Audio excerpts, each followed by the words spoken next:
Blues Traveler would break into the mainstream in the mid-90s with their hits Runaround and Hook. Led by imposing frontman John Popper, he didn't look like your typical rock and roll frontman. Even the press coverage highlighted the band's non-rock star appearance. One headline would read, "The band members may not be pretty, but can 2 million fans and a Billboard top 10 slot be wrong?" they would ask. From a young age, Popper struggled with his weight, and it resulted in him being bullied. But he would get the last laugh, going on to have huge success with his band Blues Traveler. In today's video, let's take a look at the decade that defined the band, the 90s. Growing up in Princeton, New Jersey, John Popper's rough life at school resulted in him finding solace in music. By the time he was 13, he was proficient at playing 5 instruments, but it would be the movie Blues Brothers that opened his eyes to the world of the harmonica and blues. Popper would tell the LA Times, "I wanted to be a comedian, but I wasn't funny enough to do it every night.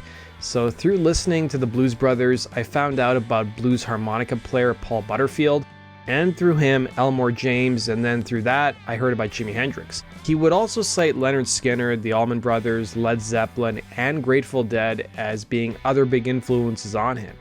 He'd soon hone his skills on the harmonica. 3 years later, he'd audition for his high school jazz band. He would come into the audition wearing a camo vest, sunglasses, and a hat. And it was apparent to everyone in the rehearsal room that he was a prodigy on the harmonica. In that jazz band would be future Blues Traveler drummer Brendan Hill. Hill was originally from England, but moved to Princeton in 1983. Hill would be influenced by Latin and African music, in addition to Pink Floyd and Led Zeppelin. Hill and Popper would soon become friends, and 3 years later, in 1986, they formed a blues band with guitarist Chan Kinchla, who was also a schoolmate of theirs, and he was a fan of The Clash and Led Zeppelin. Kinchla would admit in an interview with the Burlington Free Press that he was a stoner in high school and initially didn't fit in with Popper and Hill, but he kept bumping into them at school, and one day he had a 3-hour jam session with them in a storage locker at their high school. They soon formed a band and played in and around their hometown, doing high school dances, local fairs, as well as keg parties. They initially adopted the moniker The Blues Band, and they would eventually rename themselves Blues Traveler, taking the name from Gozer the Traveler from the Ghostbusters movie. The trio soon had a basement jam session, later christened the Black Cat Jam, and a black cat would wander into the rehearsal space and hung around when they even listened back to the recording, and that cat would leave once the recording stopped. They soon adopted the black cat as their mascot. Popper would joke to VH1 that the police could hear the band tuning up and knew right away where the keg party in town was. It was in 1987 they added another schoolmate of theirs and Grateful Dead fan, bassist Bobby Sheehan. Sheehan was a stoner himself and also planned on having a football career, but a knee injury would dash those hopes. Sheehan would be credited by his bandmates as being the missing piece and helping Blues Traveler hone their sound, and we know them for. In 1986, Popper, wanting to make a career in music, moved to New York City, and the 3 remaining members followed suit in '87 after graduation. The band would share a 1-bedroom apartment in Brooklyn. They would play out-of-the-way bars in New York, largely by necessity, and eventually established a foothold in the Lower East Side. It was at these gigs they soon befriended older blues bands like Surreal McCoys and Worm, with Popper telling the interviewer, "We get kicked out of the blues bars," adding that the band's freeform approach deviated from blues traditions, adding, "We found this great place, the Nightingale Bar. It wasn't a blues bar, it was an anything bar. The R&B bands that played there showed us how to work the crowd." Soon enough, they graduated from making $50 a gig to playing more popular venues like the Wetlands. They also became a bigger draw and became more confident, even asking club owners for a cut of the cover charges, making upwards of $250 a night. Of course, also helping the band draw a big following was that they advertised giving away free mushroom tea and nitrous at their shows. The band's New York shows soon became the stuff of legends, sometimes stretching up to 5 hours in length, thanks to their long jam sessions. Popper would admit to carrying 10 different harmonicas on stage, each one tuned differently in an M1 ammo belt. What also helped the band garner a rabid following was that after leaving Princeton, their friends made tapes of their shows, took them to their own college campuses, and distributed them to students. Blues Traveler would get their first big break in April of '89 when the band performed at Columbia University, at a homeless benefit show. In the audience was a student named David Graham, whose father, Bill Graham, was a legendary rock promoter who had ties to groups like Jefferson Airplane and Grateful Dead. David introduced the band to his father, who soon became their manager in September of '89. Ironically, ahead of moving to New York, Sheehan remarked to his bandmates that Blues Traveler needed to hook up with someone like Bill Graham to have success in their career. Through Graham's connections, the band soon started playing bigger venues and opening for the likes of Jerry Garcia's band, the Allman Brothers, Santana, and this was before they even nabbed a major recording contract. Blues Traveler were soon being labeled as an open-ended jam band, seeing a lot of comparisons to Spin Doctors, Grateful Dead, Phish, Widespread Panic, as well as Big Head Todd. The band would frequently also be labeled as the 90s Grateful Dead, and even had some Deadheads who were fans as well. Blues Traveler, though, also had their own diehard fans who followed them around from town to town, and they would call themselves Travelers. Popper would tell the LA Times, "They're bored and I think they're fans of real music. I keep getting surprised everywhere we go how many there are, but I decided it would be good luck not to count them." Blues Traveler would nab a recording deal with A&M Records, releasing their self-titled album in 1990. The band's first record would get some airplay on college radio during this time, but as Blues Traveler were getting ready to release and promote their second album, tragedy would strike the band. The group's second record, titled Travelers and Thieves, would come out in September of '91, but the band's second album went largely unnoticed because it came out in September of '91, the same month Nirvana's breakthrough record Nevermind came out, as well as a ton of other major albums. The following month, the band's father figure and manager, Bill Graham, would die in a helicopter crash. The band did feel lost for a while, but despite the tragedy, they were driven in their conquest to prove themselves, and they continued to tour heavily. The heavy touring, however, would also exacerbate personal issues within the band.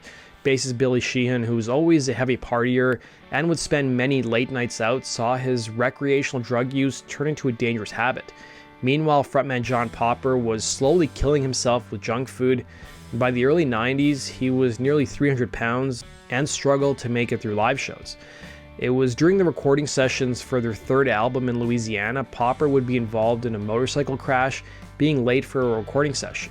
He'd suffer a broken hip and required months of rehab, but despite the doctor's concerns, Popper and the band hit the road in 1993 with the frontman being in a wheelchair. Popper was in so much pain, he even took more solace in fast food, and his weight soon ballooned to 350 pounds by the end of 1993.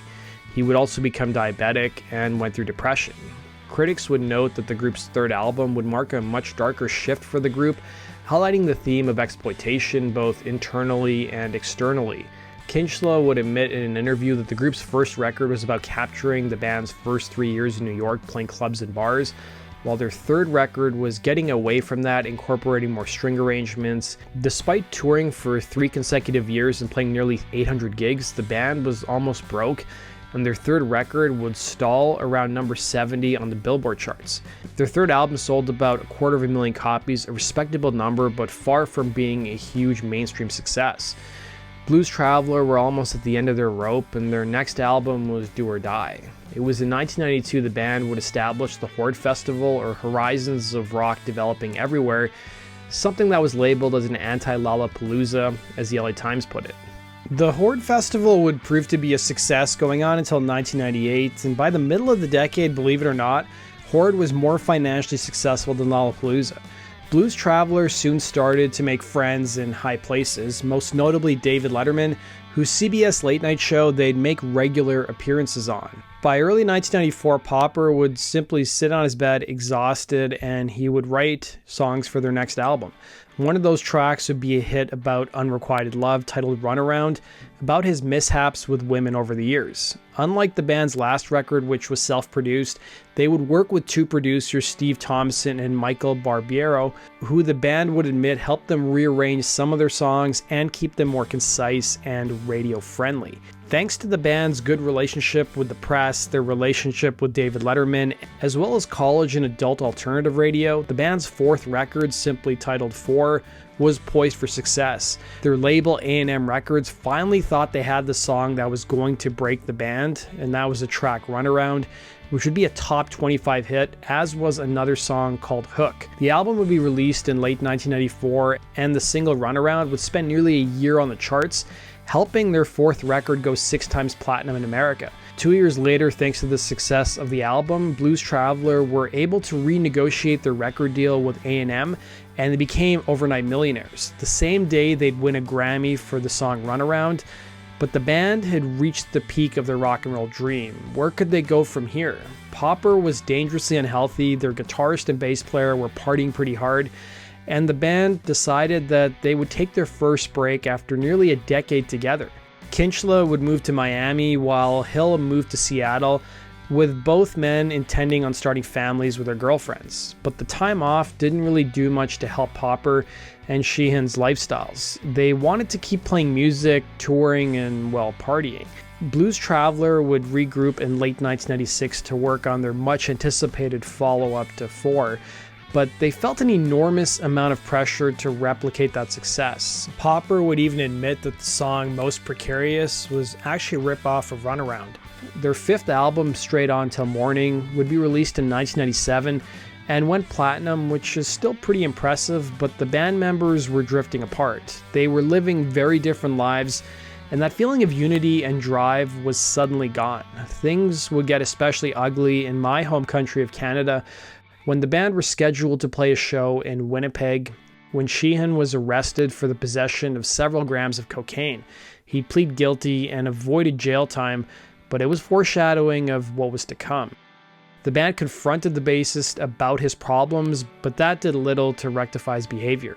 Popper, meanwhile, was slowly killing himself with food, reaching nearly 400 pounds by late 1998. It was by the following year Popper pushed the band to take another year off since he couldn't handle being on the road anymore, and he wanted to attempt to straighten out his life and work on a solo record. Popper would remark how the decision would negatively impact Bobby since the band was his whole life, while the other members started families. Sheehan would move to New Orleans, probably the worst place for a person in his position. His residence was surrounded by bars and also a grocery store that sold alcohol. Popper would recall to VH1 that it would be akin to him moving into a McDonald's. Popper would record his first solo record in the spring of 1999, and he soon ballooned to nearly 415 pounds. It was in June of '99 the frontman played a benefit show in San Francisco and noticed how tired and run down he felt afterwards, and he soon checked himself into a hospital after complaining of chest pains. The doctors noticed that one of Popper's arteries was nearly 95% clogged, so he was pretty close to having a heart attack. The frontman would have an emergency angioplasty to remove the blockage, and believe it or not, he still didn't take the close call very seriously. Popper's bandmates soon staged an intervention to confront their friend about his weight. Sheehan would even show up to this meeting to confront Popper, but he would show up late since he was partying the night before. Ironically, it would be the last time Popper and the rest of the band would see Sheehan alive.